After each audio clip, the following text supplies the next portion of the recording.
Hey guys, welcome back again in another video in the series of Python for beginners. And as we promised in the last video, this is the second part of the list in which we are going to discuss a few topics that we were supposed to discuss in the second video. Okay, before moving in the video, you know the drill. If you have not subscribed my channel, kindly do so, like, share, and subscribe the video. So let's dive right into the video. So as you can see on my screen, right now I'm discussing about finding and searching an item in a list. So how do we do that? So we use index function. So this index function will give the index of the item search. For example, you have a list of dogs and in that you have three elements: Husky, Rottweiler, and Shiba. You have taken dog underscore index as a variable and then you are making a call to using index function, a call to dogs list and searching for Rottweiler. Now this Rottweiler will be searched against this list and there would be a number, or you can say an index generated, and that will be stored into dog index and you are printing that. So Rottweiler is at first. Now it starts from 0. So 0, 1, 2. So Rottweiler will be at 1. Similarly, Husky will be at 0 and Shiba will be at 2. So that's how it works, guys.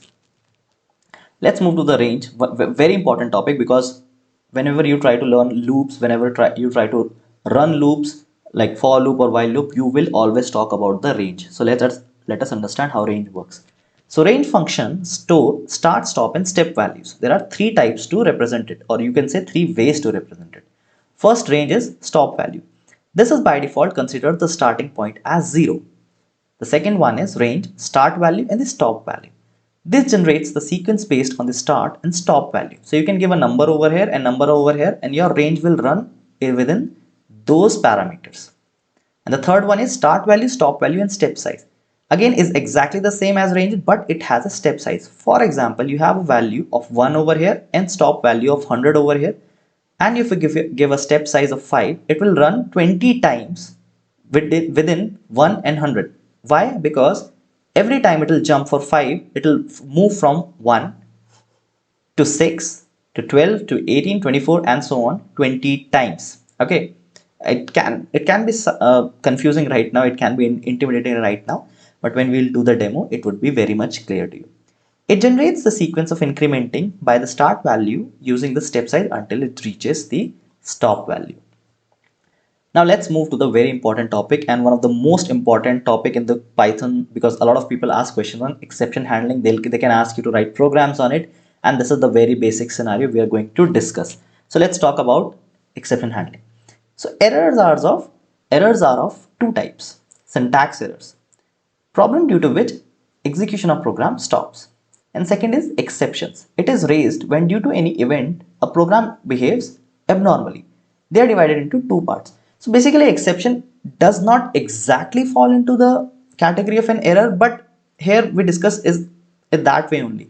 Exception are a bit different because it is raised when due to any program or due to any event your program stops behaving normally, it behaves in some other way. So let's talk about two types. First is built-in exceptions.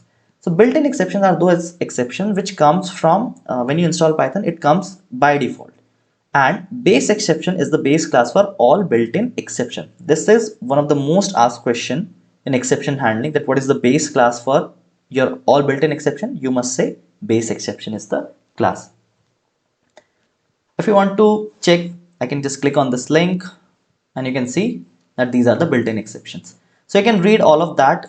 It's kind of too much to read about. I'm not going to read it right now, but you can spend some time on it and you can run how does it work and what are the things, and you can just study about this inheriting from built-in exceptions, what is base classes. As I told that the following exceptions are mostly on base classes. For other exceptions, what are the details, what is exception, arithmetic error, buffer error, lookup error. There are multiple errors, multiple exceptions over here that you can read about, but the thing is I cannot discuss all of them right now because this video just would be focusing on the most important ones, and you can read them on your on self-paced, in a self-paced manner. The other one is user defined or custom exceptions. So you can create your own exceptions if needed. So many times what happens, your program, for example, your program throws an error of like divide by 0 error.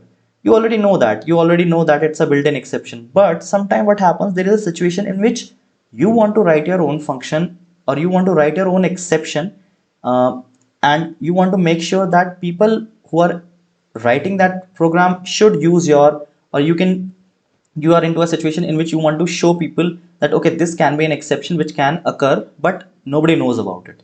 So that for that you are going to write your own custom exception.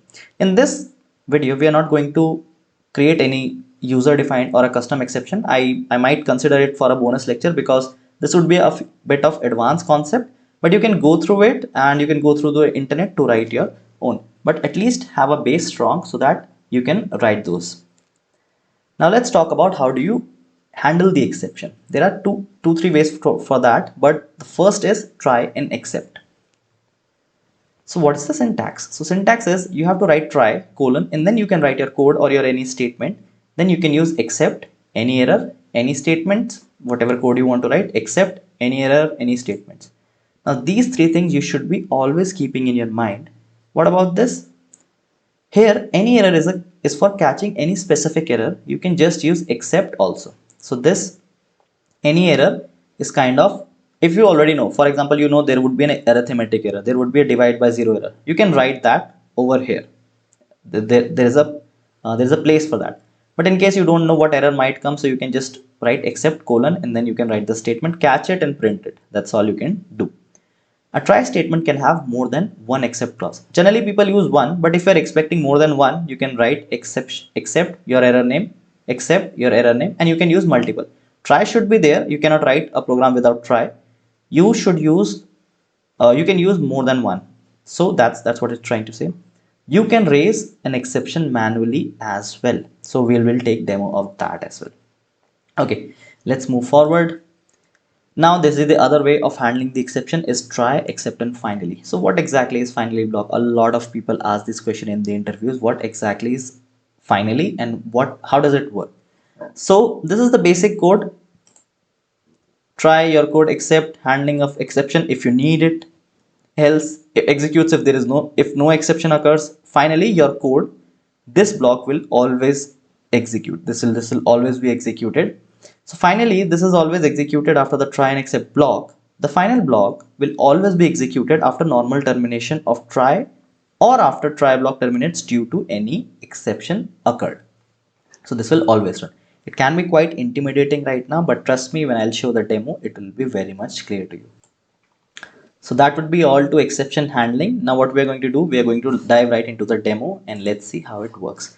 So open your Visual Studio Code. You can clone this repository or what you can do is you can write your own program, which I will recommend you. Okay, so let's talk about the find one. So the same example, dog, husky, Rottweiler and Shiba, and I'm trying to search for the index of Rottweiler. So which is on the first index. So 0, 1, 2. Now let's me run it and see what is the result. My program number is 08, hit tab, and you can see the answer is 1. Had it been Shiba, what would have been the answer? Let's see, the answer should be 2. And you can see the answer is 2 over here. Perfectly fine. But in case I like Shibani, would it work? It will throw an error. Why? Because there is nothing like that. And for that thing only we have exceptions over here, which we are going to discuss just after one program. Let me move it back to Rottweiler and let me save it back. Perfect. Let's go to ranges and we'll understand the ranges with example. So let me run this program and then we'll talk about the how it works. Now this is printing list range of 10. So when there is 10, there is no such position from where to start. It will assume 0 and it will print from 0 till 9. Total 10 range starts from 0. To know the length of the list, this is very important. len, this is a built-in function which comes with when you install Python, which you already know. This will give you the length of a list, or you can use for a lot of things which we are going to discuss in the future. And you can see on the list which has the range of 10, how many elements you are expecting? What would be the length? 10 only, right? So it has printed 10. I have taken it in this variable and printed this variable. This is second example. In this list, we are trying to print 5 elements from 5 till 10. So what we are going to do is 5, 6, 7, 8, 9 and it has printed. So last 5 element it has printed. Okay. So this is how it works. And if you are going to take the length of it, there are 5 elements, right? So it's going to print 5, which is self-explanatory. Now example 3, in this we are printing a range from 1 till 100 with an hop of 5. So after every 5 it will hop. So from 1 to 6 to 11 till 20 times. Now this length of this range is 20 and this is going to print. You can take a pause over here. You can take a look at the program. You can try to understand it and then move forward. I would suggest before moving forward, before moving total in the video, you can stop the video, write your own program, match the results, do some modification, match the results, and see if you're understanding or not. Now before going to try and accept, just recall whatever we have taught in the previous in the first few minutes of this video, and let's dive right into the try and accept block. Let me clear this. Let me have a clean slate over here. And this is animals over here, which I already taught. In the previous program, we were trying to search something, right? Dog. Here I'm going to search animals and I'm trying to search cats. What would it show? Let's see. 10, hit tab, enter, and you can say no cats found. Why no cats? Why? There is already a cat and I'm trying to find cats. Now what is happening is it's cats and not cat. Had it been cat, it would have found it, would have given the index, printed the index, and this would have run fine. Because cats does not exist over here. That's why it's showing the exception. And that's what we have done. Because we already knew that it's going to throw an exception. Why? Cats does not exist in this list. And that's why it has given no cats found. Pretty easy. Let's try to level up with try with else. What I'm going to do, I'm going to clean slate it. Now it's an example of when you try any fixed exception, okay, which I already know. So zero division error is a built-in exception and I already expect it. Now what I have done is we have discussed about functions or methods previously, right? We have created a function over here. It is accepting two types of arguments, and then try block in which we are trying to add them, subtract over here, and divide the result. Okay, so there are two cases over here. In one except we are accepting zero division, and one is else. So let's see what happens. Now we'll call this function. In case one, what we'll do is we'll call given x value 20, y value 30. In second we'll give 30 and 30. Now once this makes a call, it goes over here, comes inside. Now what catch will do in case 1?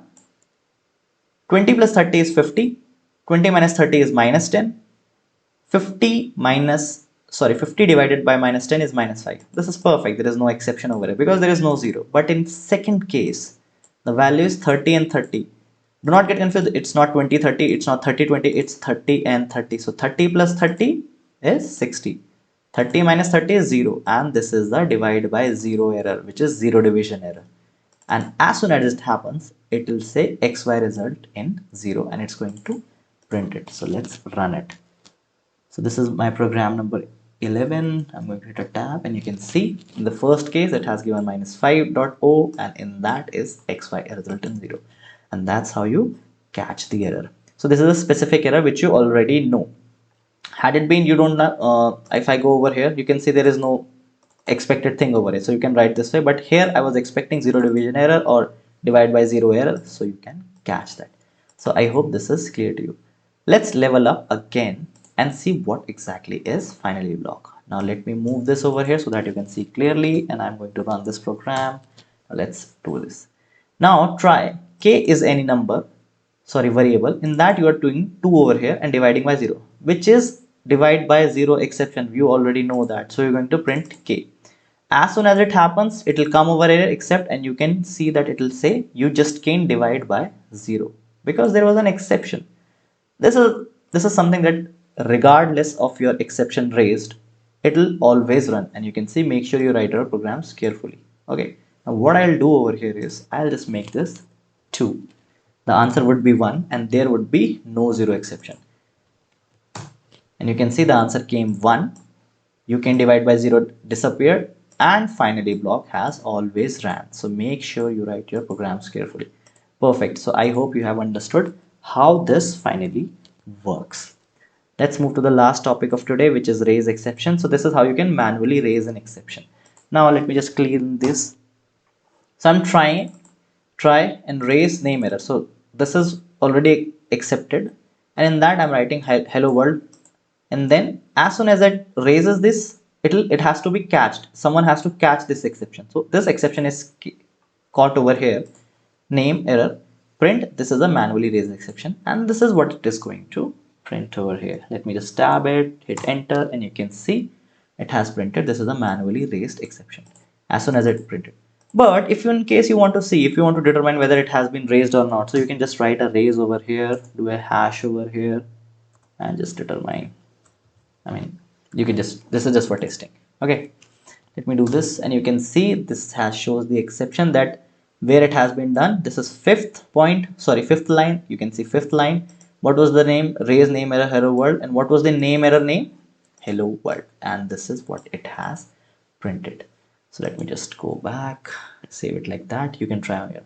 So these are the topics that we have discussed today. I hope you have understood it. This can take up to some time. You can watch the video once, twice, or thrice until unless you are good at it, and then only move forward. In the next video, we are going to discuss about the loops. But before moving there, I want you guys to understand this, because we are going to use range in our loops, and that's going to be difficult if you have not understood the concept of ranges over here. So I hope this is great, and you have understood everything. If there is any issue, feel free to comment below, and we are going to address that. And one more thing before I leave, before I close this video, I want to say that always try to do hands-on on your programs, whatever I have written. The best thing is write your own programs, do not clone it. But in case you want to see them as for reference, you can clone them and see for reference, but create your own repository in your own GitHub account. This will come handy in your interviews, and then you can do it. So thanks guys, and I'll see you in the next video.